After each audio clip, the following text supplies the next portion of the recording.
those are pirates. You run Google. Why are you telling me this? The worst bring your family to work day ever.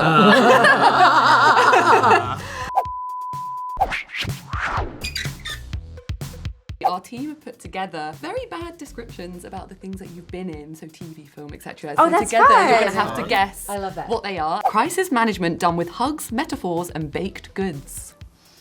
Oh, that's Ted Lasso. Yeah, exactly, correct. Yeah. As we know, Nathan did have a bit of an evil turn in Ted Lasso, right? So we suspect there could be a true redemption arc in the future. We're not sure, we're just guessing over here. So could you give us any maybe details on Nathan's future in the next season? I'll answer it. No, he can't. No, I can't. And some might argue that, he had a redemption arc, in season 3, but, others disagreed. I actually don't know. Genuinely don't know. I know that it's about the women's football team, so there'll be a whole host of new characters. Yeah. Whether Nate pops up or not, who knows? Well, I'm very excited. I'm a huge fan. Day drinking and breaking and entering never looked so cool. Never looked so cool. I love how you're both looking at Orlando straight away. Day drinking. No. Drinking. Well, that's pirates. Yeah, is it? correct. Yeah. Sounds like pirates. Yeah, because we had an easier clue. But we're going to start off with a bit more of a Yeah, will you say that one more time? Of course. Day drinking. Yes, and breaking and entering never looked so cool. Yeah, those are pirates. Right? Pirate. Yeah. Obviously, right? Yeah. Orlando, we've not heard a lot about the alleged sequel coming out, but would you be interested in returning to the franchise at all? I mean, it was so much fun to do. I don't know what they're thinking either. I have no clue actually. But it would be fun to get the band back together, absolutely. But it was a great era. It was a great era. Definitely. Okay, the next one is the worst bring your family to work day ever.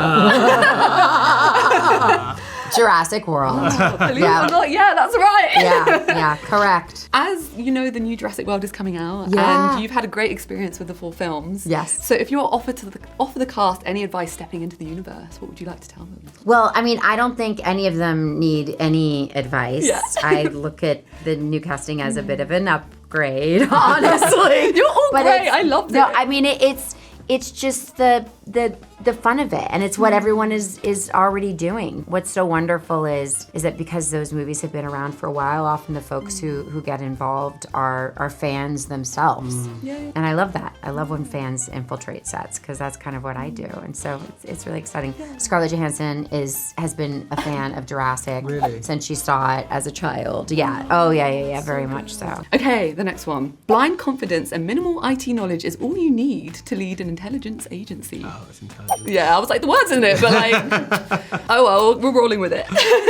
So Nick, you both created and starred in this hilarious series, Intelligence. So how is it balancing those 2 hats when creating a TV show? Yeah, tell us.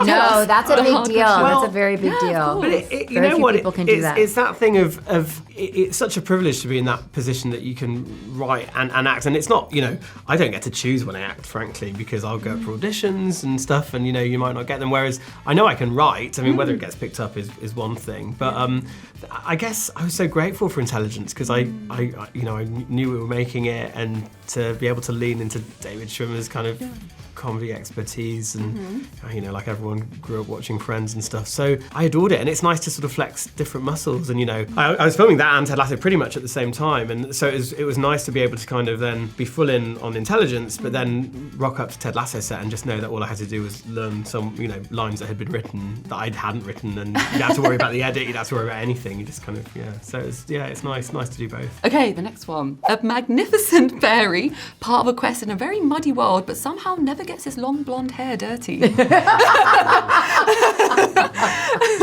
is one of my favourites. Possibly Legolas and all of them? Maybe. Possibly. So obviously the fan base for The Lord of the Rings is so dedicated and still growing day by day. What was your favourite memory from that era in your career? I know, we're going back in time. It was like a giant student movie. It was like a giant independent movie in ways, and nobody really knew, in some ways, that the size and scale or scope of what it would become. I remember walking into Weta Workshop, which is where Richard Taylor and his remarkable team made all of the miniatures for the movie, and then the costumes and all these.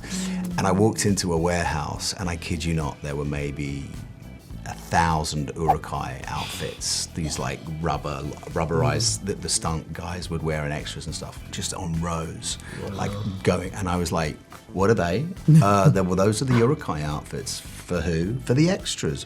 What? I was just like, this is going to be, and then it was, So, I mean, seeing parts of New Zealand that nobody's even probably still stepped foot on, that we managed to, getting a helicopter up a mountain to work every day for a long time in Glenorchy. It was just like, wait, what? We're doing this? This is what we're doing?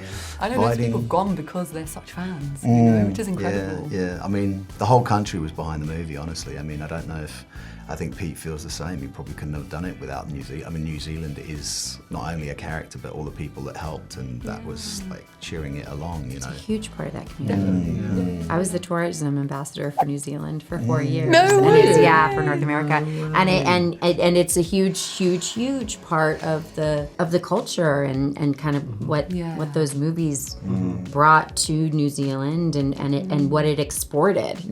How it showed the world. Did they It was film cool The to Hobbit have- there as well? Did they film The Hobbit there as well? They did, yeah. Did they go They back did, for it? Yeah, the Maoris are a real kind of deep culture, and a the lot indigenous of that, people. a lot of that culture was like kind of brought into the movie too, which was special. Which is so lovely. Absolute people pleaser lets her Uber rating ruin her life. Oh that's nosedive. Black Mirror, The messed best. up. I know people said this a while ago, but that truly is my Roman Empire of Black Mirror episodes. Oh, my Roman Empire. I'm not even kidding you. agree. Like, truly, it's like the best episode in my opinion. I'm not just saying that. Thank you. Like, Joe Wright directed that, and it was just Yeah. such a creepy top tier. situation. Right? Yeah. Because obviously, like, it's considered to be one of more of the scariest like episodes because of like how real it is to like today's world. Yeah, So- that's our real life. right. So did you? But I have heard any that the thoughts? Instagram, some of the folks who run Instagram after they watched the episode, they changed the algorithm so that likes weren't Really? as important. And as if you remember, likes used to be Yeah. really important,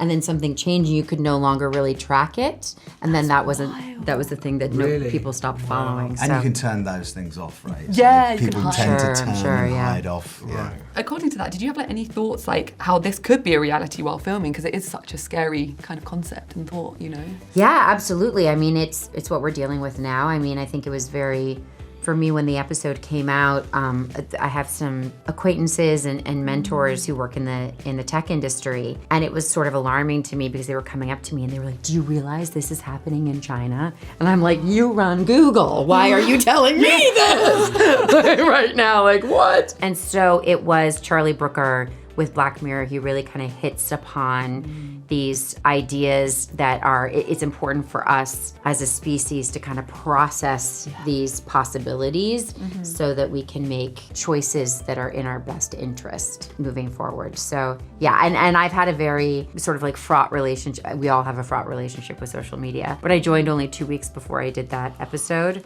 And have had to, whenever I've gotten to a point where I'm like, I'm overwhelmed, I'm like, what would Lacey Pound tell me to do right now? like post having been arrested, Lacey Pound. So yeah, it's definitely been helpful. And like before my kids started social media, I was like, I have something for you to watch. You might want to inform yourself. Yeah. But for Teep Cover, we had acting out of depth, literally. Yeah. So I thought that was quite a fun one. I'm sorry we have to wrap up, but thank you so much for your time. Thank you Thank you very so much. much. Thank you This for was having really fun with us as well. Question.